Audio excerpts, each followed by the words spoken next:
রাত প্রায় 1টা বাজে। টালিগঞ্জের নির্জন এক প্রান্তে দাঁড়িয়ে রয়েছে একটি পুরনো চণ্ডী মণ্ডপ।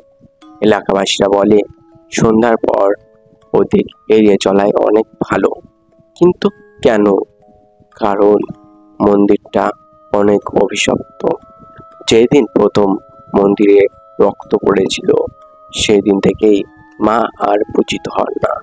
সেখানে পূজিত হয় অন্য কিছু, যিনি দেবী নয় মানব। টলিগঞ্জ আজ যেমন ব্যস্ত আর ঝলমলে, অতীতে তা একদমই ছিল না। 19 শতকের শেষ দিকে সেখানে ছিল বিস্তীর্ণ এক জমিদার বাড়ি, শ্যামলা পুকুর আর বাগান দিয়ে ঘেরা বিশাল এক মন্দির। তখনকার সময় এক অন্যতম প্রভাবশালী জমিদার ছিলেন বাণীকান্ত রায়।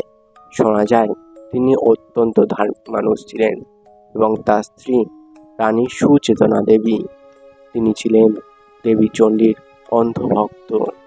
প্রত্যেক বছর আশ্বিন মাসে মহাষষ্ঠী থেকে মহানবমী পর্যন্ত খুবই জাঁকজমকভাবে অনুষ্ঠিত হতো দেবী চণ্ডীর পুজো।